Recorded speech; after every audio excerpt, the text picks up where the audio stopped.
Plantar fasciitis, a different treatment. I've been seeing a ton of plantar fascia, foot and ankle issues in the clinic lately. It's true, the universe runs in waves and we're on a big wave of these issues. Well, first things first, these issues are treatable. And if you're willing to put in your time into some basic at-home rehab and exercises, you can speed the healing of this issue up considerably. If you're willing to just take a couple of minutes to learn a little, I can all but assure you will respond even quicker. This is a condition that we see in the office a lot and have had good success with. It is not usually a quick fix issue, however. So it's not my typical one treatment. It doesn't make a huge difference. And I think that's why there's so much jumping from clinic to clinic and so much mistake and disappointments with self-treatments and their expectations. You need to understand the issue and the foot and the body if you want to try to fix this. And you really need to understand the rules of treatment so you understand what you are trying to accomplish. There is an order to this treatment. And if it's not done in the right order, if the first step isn't taken care of before the second step, well, then you're just spinning your wheels. This issue is as much as any other condition we see overloaded with misinformation. At the heart of the problem with treatment of plantar fascia is the name itself. Collectively, fasciitis, as well as any other itis, has multiple different issues. And these in the foot are collectively called plantar fasciitis. See the picture and how that large band of tendon, fascia, and muscle we're all dealing with? Technically, almost any issue to this area with inflammation of some sort, which is called itis, and now you've got the diagnosis. But there's a lot more going on with this area. It's built with 26 bones. It's built with like 50 moving muscles with deep layers. So just trying to treat it one way isn't working. I can literally come up with 20 different issues, all of which could be called plantar fasciitis. 20 different injuries need 20 different treatments if they're going to be successful. So you've got to dive a little deeper than, well, this is what Facebook told me to do. You have to know what is happening that is screwing up the function of the foot, as in what is causing the itis. The twist, it's probably a few things, not one thing. It's not that your friends, magazines, therapists, or hearsay is wrong. It's just not specific. It's giving you generalized information, and you may not have that exact condition. So if you're looking for, Doc, what exactly do I have to do to fix this? I can't help you on a blog or podcast. It's going to take a little trial treatment and a lot of homework and you paying attention if you're going to get the right protocol. But there is good news. Despite 20 different versions, many times just doing treatments in the right order and restoring proper foot, ankle, and then hip function will take care of the problem. With this article, I will give you some basic ideas that seem to really help out the healing time and speed up recovery. It's general stuff that is part of my Rehabtogo. It's the protocols that you can use at home. Okay, so let's dive in. In almost all cases of plantar fascia, it's not so much the pain, but the lack of proper function of the foot and the hip that is a major obstacle into the recovery of this issue. Add to that the lack of functioning is coming from some poor mechanics and form. Now we're getting deep down the rabbit hole. This is why an injection or one or two treatments just doesn't fix it. And that's why you won't hear me push orthotics, braces, or long-term rest as part of your treatment protocol, because those don't work for 99% of the cases, even if they initially take pain away. I'm not saying there isn't a place for these things, but my protocol really pushes function and mobility as the key components to recovery. Because let's face it, function and mobility need to be present before proper stability and healing can occur. Let me repeat that. Function and mobility need to be present before proper stability and healing can occur. Read it again if you need to, memorize it, because that's what this type of rehab focuses on. So my rules of at-home treatment, the most important rule being the one that is most often neglected. The order of application makes a tremendous difference. If you start rehab prior to getting the inflammation away, I have seen basically next to zero recovery from this issue. This is such an important factor that I cannot emphasize it enough. It is why I think the majority of rehab treatments, despite being at a chiropractor's office or physical therapists or physios, that's why I see the majority of these things fail. You need to get the inflammation out prior to the start of any rehab. That's step one. All the stretches and the balls and the tools and the manipulation and mobilization, they need to happen as the inflammatory condition is under control and done. Why do you think cortisone is a recommended injection from the podiatrist? Cortisone is an anti-inflammatory. Oftentimes, when the inflammation is under control, the pain also decreases or disappears. Now is the time to start doing rehab. It blows my mind how often clinically I hear, Yeah, I had that issue a few years ago and injection made it all go away. No, the injection stopped the inflammation. The problem still remained. That's why you've got it again. Cortisone doesn't stop your crappy running form, Karen. This time around, plantar fascia version 2020. Let's do it better, more thoroughly. Finish the problem and then start to dive into how the feet should function and move. So step one is ice. And I prefer a frozen water bottle so you can strip out the fascia at the same time.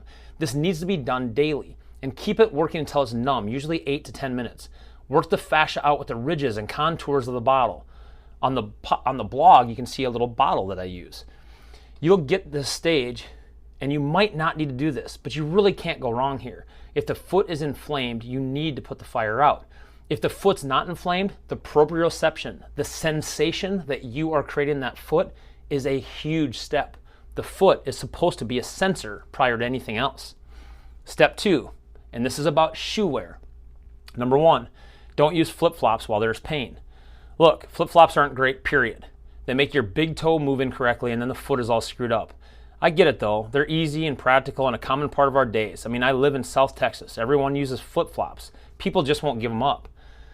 But flip-flops, and dare I say it, shoes in general, just jack up your motion, man. They also force the foot to bend as one piece at the push-off phase, and this limits motion and rotation. This keeps the function of the foot less than optimal. Keep the flip-flops if you have to, but save them for when your foot is fixed. Limit your orthotics, as in throw them in the trash. And this is where I get the most resistance in my office and at seminars. These things are expensive. Most likely they were ordered from a pro and you like them. I get it. But the built-up arch support limits full range of motion. This really helps with the pain initially, but it keeps perfect and proper motion away.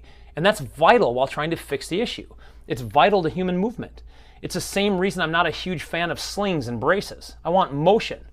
Remember 20 years ago when someone would hurt their shoulder and they'd wear an arm sling? You never see those things anymore because everyone knows it's terrible to limit motion in a supermobile joint. Yet we do it in the feet all the time. We do it with shoes all the time. There are a few main arches in the foot and we want these things functional, not limited. If you guys are in love with these things, keep them. But try hours on and off and see what works better. Remember, these are general rules of rehab, not laws or absolutes. Everyone's different. But this seems to work in our clinic much faster than staying in orthotics 24/7. As I dove into foot function more, I found a group out of Canada made up of some of the fantastic physios that I've ever heard of. And they just have a knack for telling it like it is. The group is called TFC, the Foot Collective, and it's definitely worth your time if you really want to dive into foot stuff. I really haven't heard of anyone better, and I searched. They are very like-minded as I am, and nearly all the modern era progressive foot people are. To paraphrase TFC, so you have super stiff and immobile feet, huh? It's killing you to walk? Then why in the world would you treat stiff and immobile with more stiffening and more immobility? Get moving things moving again. That's your treatment. TFC, as well as myself, recommends going barefoot as often as possible, which is absolutely unheard of with other standard traditional treatment with plantar fascia. But it works, man. Number 3, spell the ABCs out with your foot, especially first thing in the morning. You know how your first 2 to 3 steps just hurt like crazy because the fascia has been resting, it's all restricted and stiff? So get back into bed and put your foot through a full alphabet of movement. Now this isn't a fix, but at least you put the foot through all kinds of great range of motion and it helps move the tendons, bones, and fascia. This usually at least gives notable relief on the first agonizing steps out of bed. Now for 10 to 15 years I've been teaching the ABCs with feet. When I demonstrate it in my clinic, I usually get to like A, B, C, D, and then they get the point and I just move on. Well, fast forward to about October this year where I hurt my own foot. It didn't work to spell A, B, C, D, and typically I'd get to the letter O and just kind of give up. I'm telling you guys, go all the way through the ABCs, all the way to Z, because once you get to STU, you're going to start working those things and get them to go. Which leads me to number 4, force foot, toe, and ankle motion. This, again, is where I would check out the Foot Collective. I got the website linked right here. You need this. They are the best in the game.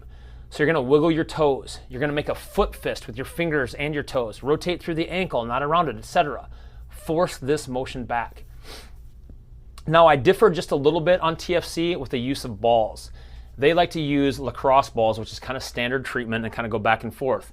I have found that the use of tack balls, which are a little bit stickier and a little bit softer at the first, that seems to work much better. And I don't just roll back and forth. I have an 8-step progression that I'll go through here in a second. You want to use the motion in all planes. Look again at the picture of the foot and the different arches. Think of the inside of the foot, the navicular bone specifically, and the outside of the foot, the fifth metatarsal and the cuboid bones. Follow these steps with the ball. Barefoot is best, as these specific balls, the tack balls, have some grip, and they work the fascia way better than a lacrosse ball or tennis ball. So you're going to roll the ball from front to back. You're going to do heels down, toes up, kind of like a windshield washer. You're going to work the inside of the arch, the outside of the foot, the ball of the foot like you're trying to pick it up. Separate your foretoes and big toes. Get in there with your hands, get in there with the ball and work them. And then heels down, toes up, pivot and shift, and then use your hands. Get in there and work the toes, feet, and the ankle. Now, on a podcast, it's going to be hard to see this stuff, but if you want to link onto my YouTube channel called Chad Knows, I have the plantar fascia workup on there, and it's easy to see. It's only a 2 to 3 minute process. This isn't pound on your foot as hard as you can for 30 minutes and wonder why it isn't giving you love the next day, all right? Work your feet, love them, get to know your feet, get them back. Usually, as in always, there are always other issues like the low back. The hip rotation is almost every time. Calf and anterior tib strength ratios and others. So you have to get to the cause. What are you doing to cause this? Now I'll fix this in 30 minutes in my clinic, but then you're going to go undo it for the next 10 hours daily. It's a net loss and a complete loss over time. You need to fix this. The Foot Collective recommends 2 minutes, 2 times a day for a minimum of 2 weeks as their minimum effective dose. And I'm stealing this. I'm just straight up taking it from them. I think it's a great clinical protocol. 2 minutes, 2 times a day for at least 2 weeks. It's easy to remember and apply. And I'm guessing that's not where you're at right now. Experience tells me most of us are trying to just mash the hell out of it for a day and then limp around for the next 2 or 3 days and then say, you know, it's just not working. I've tried it. This is version 2020. Have a better plan. It's a monster of an issue, but that doesn't mean you can't fix it. And I hate to tell you, brother, but you're going to have to handle most of the work yourself on this one. You just can't get into a rehab center often enough to take care of it. It's going to take some homework. Just like everywhere in the body, one thing leads to another. There is a systematic and better approach to fixing the condition than just attacking where it hurts. We say it in the office all the time. The victims scream, but the culprits hide. Remember that 20 different issues are all called the same thing. They're all plantar fascia. And these 20 different injuries often need different treatments and approaches. I'm just trying to give you the generalized stuff here so you can get to work and start helping your therapist on the recovery of this. You just finished another Rehabtogo. I know you learned something. If you want to know when the next one's coming out so you can be ready for it, all you got to do is subscribe. Hit the little bell, it'll ding and tell you, hey, Chad's got another one coming out. Don't forget to tell your friends, especially those that are like-minded, the kids, the students that are getting into this industry. They know what direction they want to go, but no idea how to get there. This information helps them make those decisions. Look forward to seeing you guys next time.